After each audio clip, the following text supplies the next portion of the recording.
Neger želimo dobro jutro. Dobro jutro. Torej, prednje šel smo bili prijazni, ampak smo vseeno si mislili, ojej, kam zdaj gre toti? Kaj se mu bo vse zgodilo? Madžarska, Romunija, Bolgarija, tisti del Turčije, ki ga ne bomo nikoli spoznali.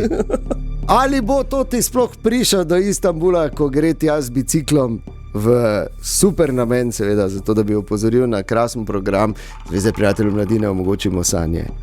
In ne boste verjeli, ne samo, da je prišel tja, prišel je tudi nazaj in danes je v totem studiu Iztok Kočevar. Dobro jutro. Dobro jutro. S biciklom Tudi danes jutraj. Tako treba.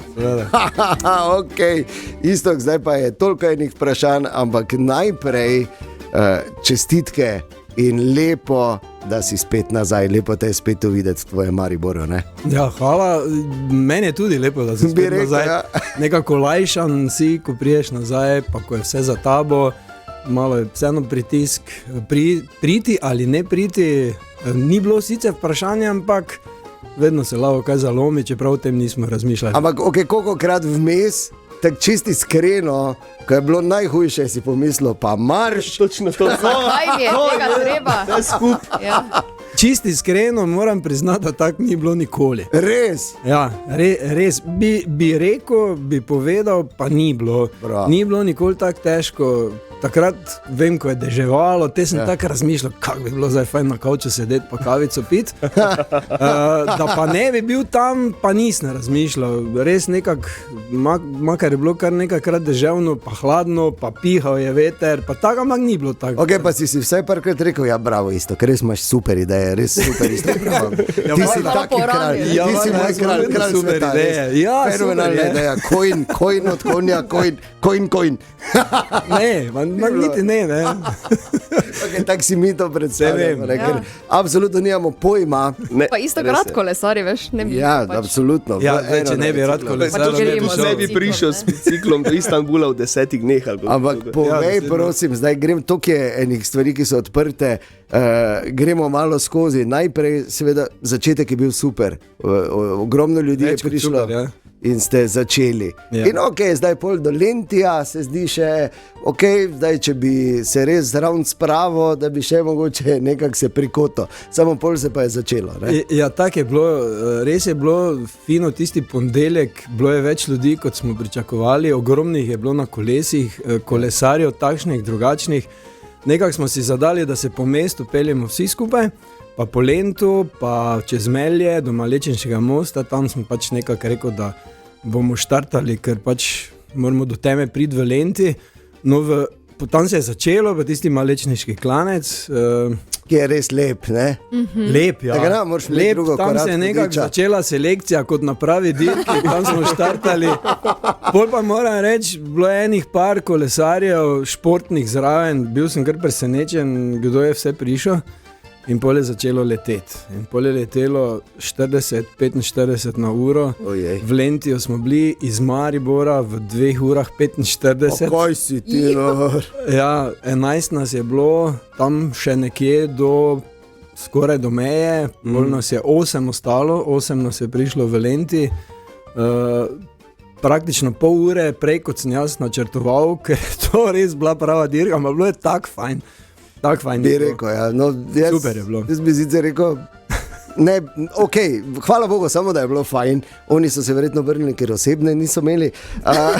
Drugače pa, ok, zdaj pa Madžarska. Pol je bilo par etap po Madžarski. Potem se je to bilo takega? Začelo. Drugo jutro se je začelo zelo zgodaj, ker je bila pred nami etapa najdaljša. 267 km je bilo do Budimpešte. Je bilo več kot na svetovnem prvenstvu, se zdi, da ta etapa, ne? Ja, seveda, se tam se amaterije. Ja. Vsi razen Pogačar. Razen Pogačar, pa ne, šalim se, to je bila čist fora. Mislim, to je čisto nekaj drugega, ne? Zdaj nekdo si misli, se pelješ tam, ne, oni to pot naredijo v 4-5 urah, ne? Ja. To je treba vedeti, jaz sem za to pot rabo cel dan. No, ja, to je bistvena razlika, hitrosti so čist nekaj drugega, ne? Ampak ja, malo je to v hecu. In zdaj, če oceniva recimo Madžarsko, kaj je bilo najtežje, kje je kaj tajega zgodilo, so te kje z gulažem polivali? V bistvu ne, na Madžarskem ni bilo nič takega, bilo je fino, zelo raznolika pokrajina, sploh do Budimpešte, gričevnata, pa tisti Balaton, pa pol v mestu, ko priješ. Budimpešta je res lepa, Ja, jaz sem seveda, sicer absolutno. že šel skozi, kaj dosti več ne, to je bilo noro, bili smo že v temi, ti gradovi, cerkve, ne vem, mislim, to je res noro. No. Jaz sem bil presenečen, vse verjetno, vsi ste že bili tam parkrat, Ja. ampak jaz pa še nisem bil, No, ja, mesta vidiš. niso toliko zanimiva, no, bil sem pa res presenečen nad tem. No, super. In tako je šla pol Madžarska. Kak je bilo v Romuniji, kak je bilo v Bolgariji, kak je bilo v onem hudem delu Turčije z Iztokom Kočevarjem, takoj potem. Minut čez 8, Iztok Kočevar, pogumni mariborski kolesar, ki je od kolesarjev do Istanbula v 10 dneh štartal na trgu Leona Štuklja, končal v Istanbulu. Iztok, dobro jutro še enkrat. Dobro jutro, Dobro jutro. Sveda navdušeni, ker nas sveda vse zanima. Zdaj na tvoji poti si rekel, Madžarska je bila relativno ok. Kak ste pa prišli v Romunijo, pa se je začelo? Ma tam že proti Romuniji je vedno bolj romunsko. Tisto, zdaj to težko reči, ne? To je drugi svet. Je Ko priješ drugače, v Romunijo, je drug svet, tam vasi niso takšne kot pri nas je vse gostilna, cerkev, tam tega ni, tam je samo široka cesta, pa še malo trave, pa pol hiše. Mislim, je drugi svet zdaj. Dalo reči hiše? Ja, Ja, saj, tudi to je. Ja. so pač malo drugačni koncepti. Kaj se ti je takega zgodilo, recimo v Romuniji, pa potem v Bolgariji, kjer je verjetno še stopničko bolj zahtevno? Ja, v Romuniji je v bistvu tako dežela nasproti. Ne? Tam vidiš eno stvar, pa vidiš čist drugo stvar. Res zanimivo, jaz v Romuniji še nisem bil, pa sem to doživljal malo drugače. Vse vemo, ne? Greš v mesto, Bukarešta je pač mesto, je neka prestolnica, je neka svetovna. Čeprav ni tako kot Budimpešta, ne? Se vidi v bistvu tisti socializem, tiste ogromne zgradbe socialistične. To je pa nekako ni tako urejeno, no, moram reči. Ne? Ampak dobro, mesto je mesto, izven mest je pa, ja, drugi svet je. Kaj se ti je, ne vem, je bila kakšna nenavadna stvar, kaj se ti je, recimo, kaj je bila tista stvar, ki ti je najbolj ostala od cele Romunije, vseh etap, ki so bile tam? V Romuniji je bilo pač tako, da jaz sem čakal, ne, in vse je bilo tista Karpati. Aha. Ne, pridejo Karpati, v Sibiu, to je mesto, smo pobrali Luko, tam se nam je pridružil, on je priletel tja in potem smo malo krajšo etapo smo imeli do izhodišča, do Karpatov in smo tisti večer izkoristili, pa smo grofa Drakulo obiskali. Ja, to je bilo, realno v Romuniji. to sem jaz rekel, to gremo, ne, če smo Ja. v Transilvaniji, Romuniji, gremo grofa Drakulo. Grad pogledati, ja. Tako, to je bila ena taka turistična atrakcija, ki smo jo doživeli. Bolj so bili pa Karpati, seveda, ne, to zdaj čist nekaj druga, to nisi vedel, da si v Evropi čudovito, tudi sonce smo imeli še na koncu koncev. Čudovita cesta, čudovit prelaz, Karpati so res za obiskati. Samo gor gre, ne? Samo gor gre. Lahko ne. rečeš, To je, za prelaz, mi je vprašal. Kako je lahko prelaz čudovit? Lahko. To je zdaj tisto, pač jaz vem, ne, tisti, ki ne kolesarijo, pa tudi tisti, ki kolesarijo, rečeš, ja, dobro, vse po ravnini gre. Ne. No, jaz sem že imel tak tiste ravnine malo čez glavo, Madžarska, Romunija, v tistem prvem delu, to je sama ravnina.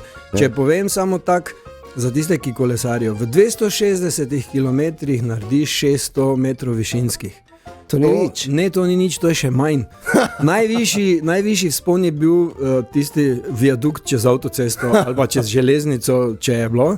To se pravi, to je sama ravnina, fajn, ja, rečeš, ja, pa to je super. Ja, pa ni, ne, malo je dolg cajt, pa koruza, pa pšenica, pa če je že gost prišel, je bil fajn. Ja, ni, ne, malo ti je dolg čas že in komaj čakaš, da pride hrib in to so bili Karpati. Čudovita cesta, vreme je bilo super, nič težkega, samo na 2000 metrov greš, kaj pa to je. Ne, nič, jaz sva. Ja, Dvakrat pohorje. potem pa ore, da ne bom zdaj dolgovezal, ne, ob tem moram vsem povedati, da smo snemali dokumentarni film, ki bo vse to razkril, vse bomo upodobili v tem filmu 5. 6. novembra bo. Vse se bo dalo videti, ampak pol pa moram izpostaviti tisto, ko smo prišli na drugo stran, mrzlo je bilo, veter je pihal vredo, smo šli dol in jaz sem pol čakal medvede. To, medved, volk, Oj. vsaj Medvede. svizec, nič. Ja, živali je dosti, vidiš lisice, zajce, res je samo pač to je divjina. Ne? To je pač mala divjad. Ne? Tako, Kaj jaz sem čakal medvede in jaz sem bil vedno bolj razočaran. Prišel sem sem, pa ne bom videl medvedo, ker jih ni bilo. In pol na zadnjem ovinku nas je čakala mamica medvedka z 2 mladičkoma. Nekaj najbolj nevarnega, kaj lahko srečaš. Res je, ampak ni bila nevarna, Boga je bila tako zmedena, da ni vedela, kaj bi, in jaz sem se okolo obrnil. Jaz si nisem mogel kaj, da ne bi 3-krat šel mimo in jo gledal in tiste mladičke, vse smo posneli, nekateri ste to videli, nekateri še boste. Ja. Čudovita. Imaš sicer tisti malo feeling bad, ne? Ja, Boga, tam pride do ljudi. Zakaj sploh taka divjad gre k ljudem, pa to, ampak vredo. Pač je, kak je, skomercializirano, ali kak naj rečem. Ampak čudovito, mislim, to mi je res bilo tista stvar. No. Pol vem, da Bolgarija, ko smo spremljali, tam je bil en hudi vzpon, slabe ceste in dež. To sem se jaz zapomnil, to je Bolgarija. Bolgarija se je začela najbolj nenavadno. Ne? Najprej smo prečkali Donavo. Ja. To je bila mejna reka med Romunijo in Bolgarijo, in ker je tam Donava pač malo se že razlije, tam ni bilo mosta, bil je trajekt. Ste morali s trajektom? Smo šli s trajektom in pol, jaz pravim, v Bolgariji sem že bil, sem rekel, čakajte, zdaj da prijemo v Bolgarijo, kak je to, pa je res drugi svet. No, tam je že bilo takoj zjutraj, ne, po tistem trajektu na mejnem prehodu z Bolgarijo je bila ena taka prigoda, to smo se smejali, še danes je, ne. Tam so imeli eno taki tuš narejen, kjer grejo vozila skozi, ne, da jih pač dezinficirajo. Zdaj, kot nazaj razmišljaš, valjda ne z vodo, ne. Luka pravi, Luka pač taki kot je, Luka je prava faca, ne. Res smo se imela čudovito, ko smo bila oba, ker je to bilo čist nekaj drugega, kot si sam, ne. Sta se skup tuširala z dezinfekcijskim sredstvom? On je rekel, jaz grem tam skozi, ne. Pa se nismo razmišljali, ne, on, ne jaz, ne, pa Luka, jaz ne vem šel, takrat še ni deževalo, ne. Ja. Pa jaz ne bom, nekako sem tam videl, da lahko tam tista ketna je bila, pa da lahko tam skozi pridem, ne, da zaobidem, tako. In grem jaz tam v strani, Luka, valjda gre, taki bazen je bil spodaj, 20-30 cm vode je šel, kjer se s kolesom peljal in pol se vklopi tuš. In ko se tisti tuš vklopi, jaz voham varikino. Res. Ja, valjda, če gre za razkožilo, pol je neka varikina, klora. Ja, nekaj pač je bilo in tega. Njega so stoširali celega z biciklom vred, z varikina, ti boš razpadel. Ja, res. Ampak je bilo vse okej.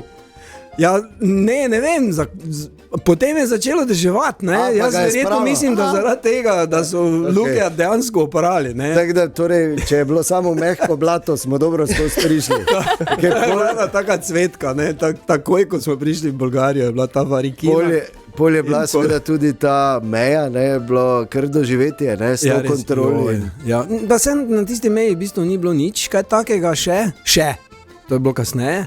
Na Turški, ja. Tam je bilo vrejo, ne? Ampak pol smo imela 100 km dež, ker so pač rekli tam gori, da Luka morajo fejsto prat, pa da ne v bicikl razpadu in pol smo 100 km imela dežja.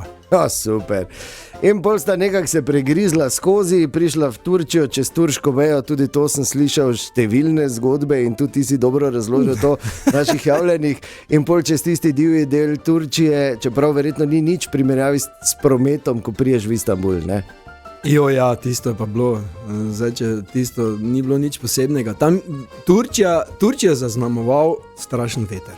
Zadnji dan, ko smo že bila proti Istanbulu, v bistvu spet najkrajša etapa, ki se je poklopila s tole prvo, ne, 130 km, zato smo rabila res 3/4 dneva, 65 na uro je pihal veter. Jaz sem tako po strani stal, Luka malo manj, ker je malo težji, ne? Ja. Po drugi strani je večji, jaz sem tako po strani se peljal, grozno je bilo, res 65 na uro so ti sunki vetra. Ampak ja, pol prijemo na tisti hrib, ko vidiš dol Istanbul in se pol zaveš, ne, je za pa to konec, ne? Samo ni, tisto olajšanje, ni konec, ne, ampak vseeno, ne, tam ko ti tista solzica prije, Istanbul je stari, moj Istanbul celo leto, ne, sanjaš, ne spiš, kakorkoli. Pol se pa začelo. 35 km mestnega vrveža kolesarjev ni. Ja, velja, da. Ampak moram reči, da nekako tak so kar, mogoče tako čudno zveni, ampak smo preživela. V bistvu brez nekih velikih, malo se bolj čudijo, ne? Ker zdaj, veš, ko imaš ti že tu kolesarjev gori, ne rečeš, pa ti si trobijo, pa najrajši bi te ubili, pa zrinili z ceste, niti ne, ker v bistvu se nekako čudijo, kaj da to da vas, navajeni, kot imajo. Ja, in bolj tako čudno gledajo, pa niti niso tako jezni, no, tako da je bilo vrejo, tisti 35 km, da smo prišla do tam, neko so to pač stari del mesta Istanbula z džamijami in za vsem tem, je bilo.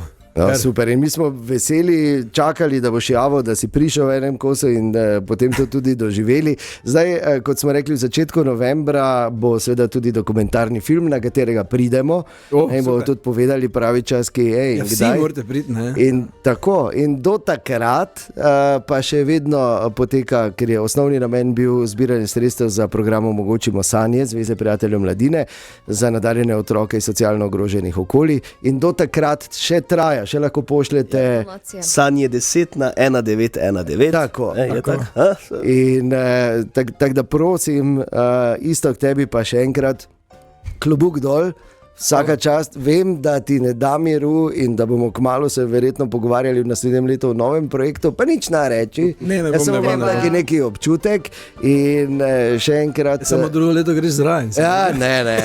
Ja, pridem na štart. Roko ti pridem dat, preden greš, tako da to je to. In v vsakem primeru isto, še enkrat več si pokazal, da smo tu pravi in si še enkrat več dobro prezentiral naše mesto in nas naredil vse ponosne. Tako da hvala ti in čestitke. Hvala vam res in vsem vam poslušalcem se še vidimo in pridite na premiero 5. ali 6. novembra. Bomo povedali pravi čas.